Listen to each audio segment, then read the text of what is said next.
Hi guys, welcome back to Books, Tea and Biscuits. We actually got tea today. Um, so yeah, it's a bit hot because it's just been made. But we're both going to be doing another 2 or 3 reviews on some murder mystery books from Agatha Christie and Gill. Joe, which ones are you going to be doing? Well, I'm not doing any Gill, although Okay, obviously, Agatha Christie. you know, adding to talk about it. But I'm going to be reading 2 very short stories from this detective omnibus, which has got all the television detectives in it, and it's Agatha Christie's The Case of the Perfect Maid with it's Jane Marple, and The Adventure of the Clapham Cook with this Poirot. And then I'm going to be doing In Real Life, which is a real life murder, and it's not a mystery because this is what he's written about after the case had occurred and after the person had been found guilty. So that's what I'm going to be doing. Okay, and I'll be reviewing, let me just get them because now they're out of order. I am going to be reviewing book 2 of Gill series. This is the mystery of Watermead Manor. I was going to say the murder of Watermead Manor, but it's clearly not. The mystery of Watermead Manor. And I'll be doing 2 short stories from the Agatha Christie Miss Marple compendium. And I will be doing, I did mention them in the last video, the Tuesday Night Club and the Idle House of Astarte or Astarte. I don't know how it's pronounced. There's no tail above the E, so I think it's Astarte. I'm not sure. The Idle House of Astarte. That's what I'm going to say. So yeah, the quite short stories are only about 16-17 pages each. So Joe, if you want to go first, because you started first. Right, yeah. So the 2 books, they're quite short stories actually. The first one is called The Case of the Perfect Maid. Now, Jane Marple's maid comes to her and says, my cousin's really upset, she's been dismissed. Now, normally her cousin, who has gone to loads and worked as a maid in loads of places, she's a good worker, but she always leaves. She's the one that decides to hand in a notice because she's found somewhere better. She has never been sacked. So to be sacked, she's immensely upset. And apparently what's happened is somebody's brooch went missing.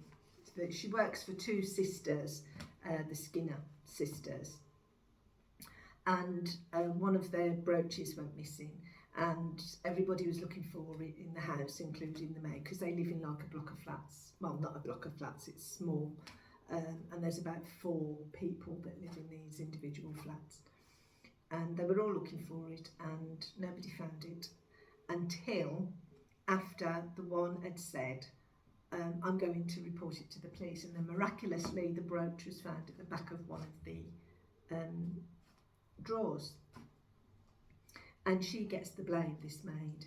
She's blamed and they use it as an excuse to get rid of her. So she's upset, and Miss Marple's maid says, is there anything you can do? So she goes to visit the 2 sisters and she says, oh, it's terrible trying to get staff nowadays, and you've got a golden person with her and all this, and it doesn't work. There's no murder in this, thank goodness, no murder. It's just really to do with theft, and lots of things go missing, and this young girl is being given the blame for it. But because of what Jane Marple finds out and investigates, she works out who it really is, and there's no way you're going to know who it is until you actually come to the end of it. It's a very short story, a very good story, and I would give it definitely 5 magnifying glasses, definitely, because it's really enjoyable, and the difference being that there isn't a murder in this instance. There's no murder. Okay. The other one is The Adventure of the Clapham Cook. Now, this is a Hercule Poirot one, and because it's a Hercule Poirot one, there's a murder. Basically, somebody's cook goes missing. She's an amazing cook, brilliant cook, and she goes missing. And obviously Hercule Poirot is then brought in to investigate the missing person and where they can be. Now he suspects almost immediately that the cook's been murdered, and the cook has been murdered because, well, you don't really realise why, but it's just the murderer has done it again. It's a really, really good one. I enjoyed it immensely. There isn't really a synopsis on it. There's not many for them, is there? No, there isn't. This was actually one of the ones where David Suchet performed it, because it literally was a television one, and it was number 42 in the volume of novels and short stories. And the adventure of the Clapham cook, which introduced David Suchet's definitive performance, seems perhaps the most appropriate. That's why they put it in here. So it was the first time you see David Suchet as Hercule Poirot. In the TV film? Yeah, in the TV. It's amazing how they can make a film out of such a short story, isn't it? Yeah, the thing is, it's another one where Hastings is reading out the newspaper headlines to Poirot. He's actually retired. Poirot is now. He doesn't take many cases. And the headlines are this: absconding bank clerk disappears with £50,000 worth of negotiable securities. Husband puts his head in gas oven. Unhappy home life. Missing typist. Pretty girl of 21. Where is Edna Field? So all these headlines are actually linked together. Oh, wow. So because it is a short story, I don't really want to give too much, because then you'll know what's happened. But it's a really good one. It's on the Television Detectives Omnibus, and it has Joan Hickson as Jane Marple. You've got Morse. You've got Frost in here, a story with Frost and Hercule Poirot. You know, you've just got Ruth Rendell mysteries in here. They're just all short stories. Brilliant. Oh, thanks for them. So I'll be reviewing my 2 short stories now from the Miss Marple Compendium of Short Stories. And the first one I'll be doing is the Tuesday Nightclub. And this is where Miss Marple's nephew Raymond comes with a group of friends.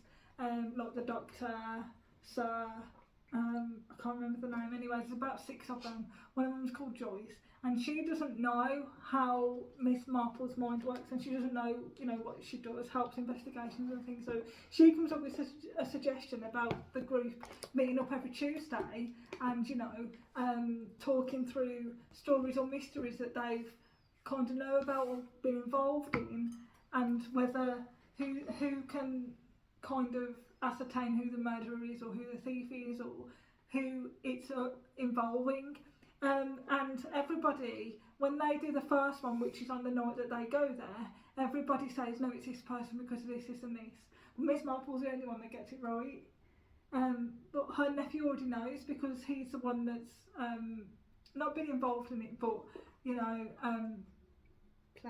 planned it and everything like that. And without giving too much away, it's about this woman and a group of dining guests who eat this lobster out of a can that's cooked by the housemaid, and all of them fall sick, but she's the only one that passes away. And people automatically put it down to the lobster. They're saying it's spoiled, or the can was bloated, or too much lobster, and botulism. So and saying it was like food that. poisoning. Yeah, but it wasn't. And Miss Marple's the only one that, after her nephew telling the story, after about 4 or 10 minutes, she's got it and it's twigged. And that's all within 16 pages of the book. And I love it because I was just racing to find out what happened. And yeah, I really loved it. She was in her own home, sat in the grandfather chair knitting, and she kept going, "Dangy, I dropped a stitch." And people because she kept shaking her head and tutting when he was saying parts of the story, but she wasn't tutting at that, she was tutting because she kept dropping stitches. But when it come to her turn about telling who she thought the murderer was, she's the only one that got it right, and everyone looked at her and thought, well, I'll be damned. It was really good and I liked it. So yeah, I give 5 magnifying glasses out of 5 for that one. Wonderful.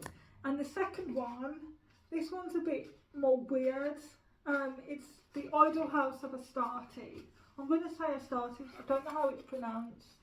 And it's about... Yeah, Astarte. About a group of friends, again, are in this house. And one of them, I think she's called Diana Ashley, yeah, she wants to do like a fancy dress party because it's an old house and there's ruins on the house, which is Astarte. And they actually all dress up and they go out to the ruins on the house, which is by the orchard, by the garden grove, to the ruins. And she says, anyone who crosses me, I will kill them. And Sir Richard, I can't remember his surname, but Sir Richard, we'll call him Sir Richard, he goes towards her and then he drops dead. But nobody was close enough to him to kill him. Somebody checks on him and goes, yeah, he's dead, he's been stabbed through the heart. But nobody was close enough to actually kill him. So people think it's supernatural powers, and it kind of goes that way to make you believe it is supernatural, but it's not. Somebody at the party killed him, even though there wasn't in close proximity. But when you get to the end and Miss Marple's twigged it, the only person that could have killed him, she knows who it is, and everyone's shocked again because she's so clever and she actually looks at all the facts rather than, we wasn't around these people, nobody could have done it, and it's a coincidence that she said, if you cross me or you come close to me, I will kill you. And those are her words. But yeah, she guesses within a few minutes, and there we go, the story's done after 16 pages. So yeah, I really like it. I'm going to give it 5 magnifying glasses out of 5. And I'll be reading, I think for the next week's video, I'm going to probably be reading a good 3 or 4, because they're quite short anyway, they're only 16 pages, so when I get home from work and I've got a cup of tea and I wait for my dinner to cook, yeah, that's one book read, one book, which, I know what you mean. one story read. So yeah, that's me done with that one. Do you want to go on to your next ones? Yeah, my next one, 111, is James Patterson again, and this one's Murder in Real Life. This is about a girl called Janelle Poster, I think, or Potter. Potter? Potter. I need my glasses all the time now. Ridiculous, I see double. Janelle Potter. Now she's sort of controlled by her parents, so she doesn't have a life other than the computer. So she's always indoors. She's also a very awkward girl because she's never had a life. She stays in and she's on a computer and she makes friends on a computer. Is that the name of the real girl, or is it just fabricated for the book? Well, I think it's the real name. Sorry for interrupting. He always uses the real names when it's writing about an actual crime. And she meets this girl, woman, who invites her out, and she cons Janelle's parents and says, oh, we'll be back such and such a time and whatever, and they're reserved about it, but they say okay then, you know, and they go in the car and they drive off, but they're not going to where she told Janelle's parents they're going somewhere else, and they go to a pub, and she's never been in a pub, she don't drink, so they go to a pub where Janelle meets all these amazing people and thinks this is great, I'm making friends, and she meets the brother of the girl, that's Billy. She meets Billy and she is hooked. Oh. She gets a massive crush on Billy because he's nice, he's friendly, he's kind, and he's a tease, he teases women and that, but he's got a girlfriend and Janelle doesn't like that. So things escalate from there. She starts to harass and stalk and does everything she shouldn't do, and obviously murder. So it's true. I don't know. I think she's still in prison because I know some states have the death penalty and some don't. So you'd have to have a look online to see what happened to her, but obviously she ended up doing life. What state was it in? Do you know? Well, I can't remember. I think they went to Los Angeles. Yeah, I don't but think I they have can't the death remember. penalty there. No, they went to one or two places, I think. So she's very childlike, but she's manipulative as well, and she starts haranguing them and his girlfriend, who I believe is expecting at some point, and she's putting all this nasty stuff on there about herself. But she's quite good with computers. She's hiding that it's her, and she's making out that it's them that are cyberbullying her. So she's putting all this stuff about her, herself, nasty stuff, and the police go to them. But it's a brilliant read. It really is, and the stuff that goes on in there, it really keeps you hooked. It does. I'd like to read them later. Yeah, of course you can. So I would definitely give this another 5 out of 5. We're definitely. easy readers. We give loads of books 5 out of 5. Well, if we really like them and they're, on the edge of the seat, you can't give them anything else but a 5. And unless there's something in there that particularly ruins it for you, like it might start out as a 5, but come the end you think, oh God, that's really rubbish, and you give it less. But I think other than 1 or 2, I've actually been very lucky with the books I've decided to read, and they have been really good. But somebody else may think it's rubbish. Good. Okay. So I'll be now reviewing The Mystery of Watermead Manor, and Jo has read this as well, so she can interject if she needs to or wants to. But this again is another Henry Fleming, and I'm just going to read the synopsis to you. It's a marriage celebration, a shocking murder, an English manor house mystery. In 1920s England, private detective Henry Fleming is invited to spend the weekend at Watermead Manor to celebrate the marriage of Gerald and Ida Langley. The handsome millionaire had been instantly smitten with the glamorous Ida, and after a whirlwind romance they had married in secret. Upon returning to England, however, it soon becomes apparent that not everyone is pleased or excited about the marriage, and very soon accusations begin to fly about Ida's motives. Does she really love him? Or is she just an opportunistic gold digger? When, during the celebratory dinner, a guest is struck down by what appears to be poison, every guest becomes a suspect. It's now up to Fleming to sift through the evidence and thereby unearth the truth and expose the lies. So this is really good. It got me hooked, and I read this in one day. I'm just going to go to the first page to find out what the guy, Lord Anthony Dalton, I was going to call him Henry Dalton. So, Lord Anthony Dalton and Detective Henry Fleming are friends, and Lord Anthony Dalton invites Henry Fleming to the celebration at Watermead Manor for the celebration of the marriage of Gerald and Ida. And it's during that dinner party and drinks at the end that somebody, I don't want to say, shall I say who or not? No. And somebody is, like the synopsis says, murdered and they're poisoned. But like the glass goes missing because they assume automatically that it's in the glass, it's in the drink that he's drunk. And all throughout the book I couldn't guess who it was. I thought, no, it's this person, it's got to be this person.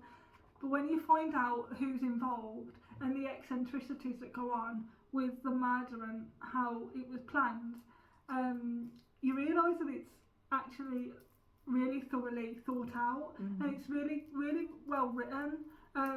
Throughout the plot, you think it's this person. I really don't like Gerald's great aunt or nanny, the old spinster who has everything against Ida anyway, and she's one of the main ones that said she's a gold digger. I don't like her. For as long as I live, she won't get a penny of the money or whatever she says. And then she tries to make amends and say to Ida, you know, I want to be your friend and things like that. But Ida sees right through it, and it's not until obviously cracks start to appear in the case and the story that you're led to believe, until that you realise towards the end of the book who it actually is and why.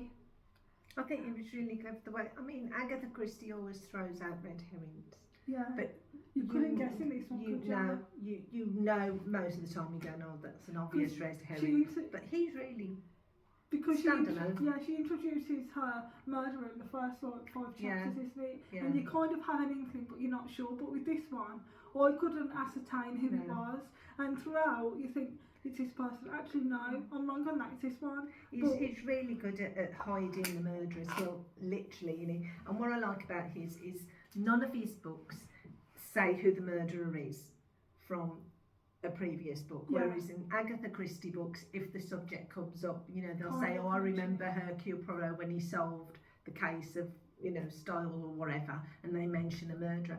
But in his books, you don't, and that way it never ruins it for you, because if you decided to read book 2 and you find the name of the murderer in book 1 and you'd not read it yet, it would ruin it. But he's very clever at the way he does it. Yeah, it's really good. He's obviously taken some idea from Agatha Christie, the way she does her books, but he's in this time, he's not an old person. Gill, he's quite young, but he's made it set in the 1920s with the difference of not using 1920s speech, whereas obviously Agatha Christie was around in those times, so she does. It's modernised. Yeah, but I do like, it's still very 1920s, the style and everything. It's, I think they're brilliant. About these books, they have the character list at the beginning. I do like that, because then you can follow it better. You don't have to think, who was that again? I do have to keep flipping, like I did mention with Into the Water as well, where that had a character page at the beginning. Sometimes, if the chapter is quite long, I do have to flip to the beginning, so I'll have a bookmark in that page automatically. And then I'll read the book and go, oh God, who's this person? And then I'll have a look. Yeah. Which, that is kind of off-putting to me, but I do like that even the dog's mentioned. Yeah. I do like it in this one because the book isn't too long anyway, so whereas Into the Water, where that was quite a worded book and some of the chapters were detailed, that one I did get confused.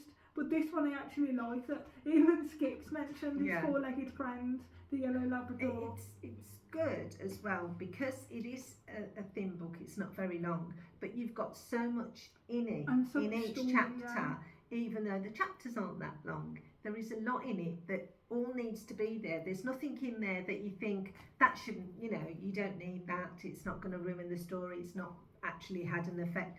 Everything he's put in there is all to do with the actual story. There's nothing in there that's wasted. It's really good.